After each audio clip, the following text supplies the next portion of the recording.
आप सभी को नमस्कार। मैं हूं तेज शर्मा। आज सुबह की बात हम करेंगे महर्षि वाल्मीकि के जीवन पर। महर्षि वाल्मीकि, उनका पुराना नाम रत्नाकर था।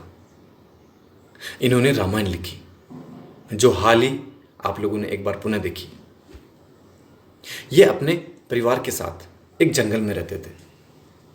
वहाँ रत्नाकर लोगों को लूटता, उनके साथ मारपीट करता, आने जाने वालों को परेशान करता, एक डाकू के रूप में अपना जीवन जी रहे थे।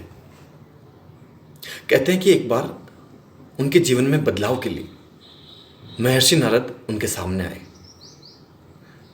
तो रत्नाकर ने नारद जी को बंदी बना लिया। नारद जी ने रत्नाकर से पूछा कि ये सारी चीजें क्यों कर रहे हो। तो रत्नाकर ने कहा कि अपने बच्चों के लिए, अपने परिवार के लिए, अपने माता पिता के लिए।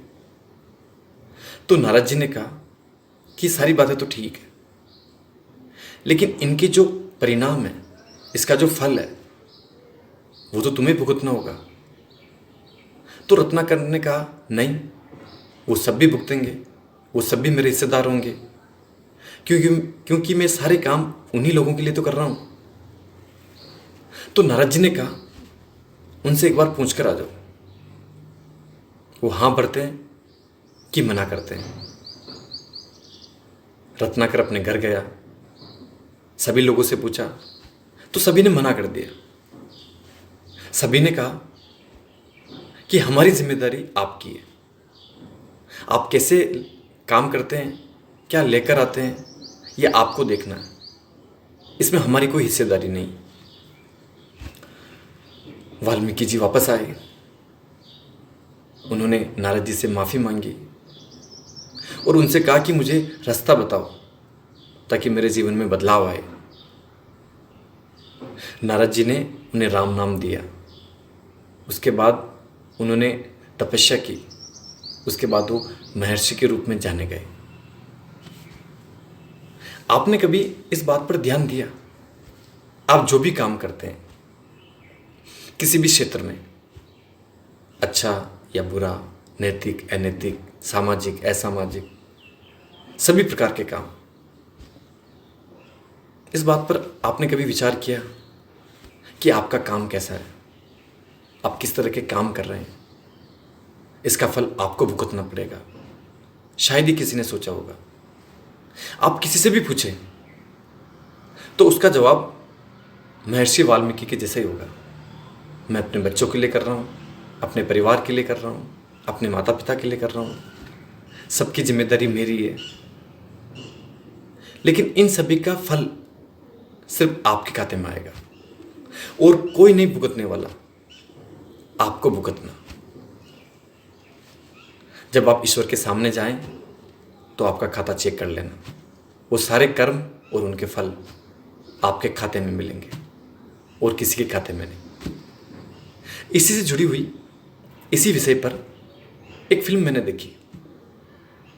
उस फिल्म में एक छोटा बच्चा बीमार होता है, उसके शरीर के कुछ अंग डैमेज हो जाते हैं, तो उन्हें 6 महीने में बदलना जरूरी होता है, वरना वो बच्चा मर जाएगा। जो लोग अपने शरीर के अंग डोनेट करते हैं और उनसे ऐसे लोगों को अंग मिलते हैं, उस लिस्ट में उस बच्चे का वेटिंग में नंबर होता है। तो उसके पिताजी एक डिसीजन लेते हैं, वो ऐसे डोनर को मारने लग जाते हैं और अंत में पकड़े जाते हैं। तो उनसे जब पूछा जाता है कि सारे खून क्यों किए, तो उन्होंने कहा कि मेरे बेटे के लिए, मेरे बेटे की जान बचाने के लिए। हर व्यक्ति का जवाब यही होता है कि मैं अपने बच्चों के लिए कर रहा हूं, सही गलत, अच्छा बुरा, सब कुछ अपने बच्चों के लिए। कोई भी एक पल भी ऐसा नहीं सोचता कि इसके सारे फल सिर्फ मुझे भुगतने हैं, कोई मेरे हिस्सेदार नहीं होगा। लेकिन अगर आप अपने जीवन में हर कर्म करने से पहले इस बात को गंभीरता से अपने जीवन में सोच लें कि जो भी मैं करूंगा उसका फल सिर्फ मुझे भुगतना है, मेरे अलावा और कोई हिस्सेदार नहीं है।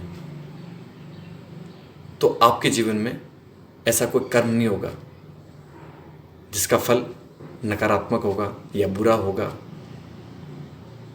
हमेशा ये कोशिश करें कि आप जो भी करें वो अच्छा हो, नैतिक हो, शुभ हो, सकारात्मक हो, सामाजिक मान्यताओं के अनुसार हो, ताकि जब आप ईश्वर के सामने जाएं तो आपके मन में एक खुशी हो कि मैंने जो भी किया वो अच्छा किया, अपने परिवार का पालन पोषण अच्छे से किया, मेरा हर कर्म शुभ है। आपके जीवन में इस बात की ज़्यादा ज़रूरत है। जिम्मेदारी से इस बात को अपने जीवन में उतारने की कोशिश करें। आपने मुझे प्रेमपूर्वक सुना, उसके लिए धन्यवाद।